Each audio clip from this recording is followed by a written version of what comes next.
জয় জগন্নাথ। জগন্নাথ হলেন বিষ্ণুর একটি বিশেষ রূপ। হিন্দু ধর্মের সর্বোচ্চ দেবত্বের তীর্থের একটি অন্যতম তীর্থস্থান হল পুরীর জগন্নাথ মন্দির। মন্দিরের নথি অনুসারে অবন্তীর পৌরাণিক রাজা ইন্দ্রদ্যুম্ন পুরীতে জগন্নাথের প্রধান মন্দির তৈরি করেছিলেন।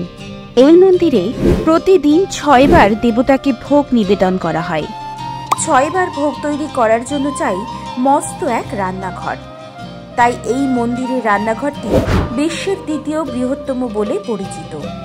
নানান কাহিনী মতে বলা হয় যে এই মন্দিরের রান্নাঘরে রান্না করা সমস্ত মহাপ্রসাদ মন্দিরের সম্রাজ্ঞী দেবী লক্ষ্মীর তত্ত্বাবধানে থাকে এবং প্রস্তুত হওয়া খাবারে যদি কোনো দোষ থাকে মন্দিরের রান্নাঘরের কাছে একটি ছায়া কুকুর উপস্থিত হয়। এটি তার অসন্তুষ্টির চিহ্ন। ছায়া কুকুর দেখা গেলেই খাদ্য অবিলম্বে কবর দেওয়া হয় এবং নতুন করে রান্না করা হয়। উৎপাদিত 56 প্রকারের খাদ্যই পেঁয়াজ ও রসুন ছাড়াই প্রস্তুত করা হয়। আজ আমরা জেনে নেব কি ভোগ দেওয়া হয় জগন্নাথ, বলরাম ও সুভদ্রাকে। সকালে দেবতার উদ্দেশ্যে যে নৈবেদ্য দেওয়া হয় তাকে বলা হয় গোপাল বল্লভ ভোগ। এটি 7 রকমের খাবার নিয়ে তৈরি করা হয়। চলুন দেখে নেওয়া যাক সেই পদগুলো কি কি।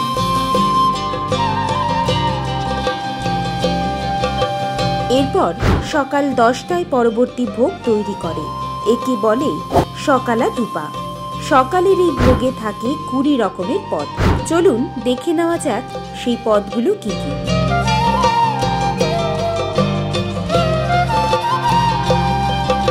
এরপর দই এবং কাঞ্চি পায়েস সহ পাখালা নিয়ে পরবর্তী নৈবেদ্য তৈরি করা হয়। রত্নবেদী থেকে প্রায় 61 মিটার দূরে ভোগ মণ্ডপে নৈবেদ্য তৈরি করা হয়।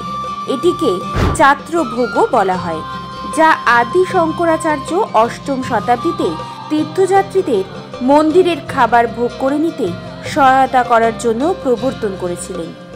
এরপর মধ্যাহ্ন ধূপা বা দুপুরে পরবর্তী ভোগ। এই ভোগে থাকে 40টি পদ। চলুন দেখে নেওয়া যাক সেই পদগুলো কি কি।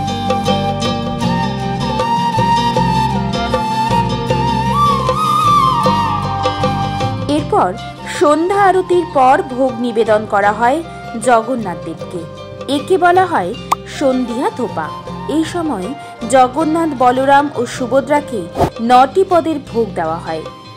আসুন জেনে নেওয়া যাক সেই ভোগগুলি কি কি। এরপর রাতের দিকে জগন্নাথ দেবকে ভোগ নিবেদন করা হয়, যাকে বলা হয় রাত্রভোগা। এই সময় ভোগের তালিকায় থাকে দেবতার শেষ নিবেদনকে বলা হয় বড় সিংহরা ভোগ। তবে এই এত প্রকার ভোগের উদ্দেশ্য হলো যেন পুরীধামে কেউ অভুক্ত না থাকে। দেবতার রান্নাঘরের এই সকল প্রকার অসামান্য প্রসাদ আজও পুরীর বহু মানুষের অন্ন সংস্থানে সাহায্য করে।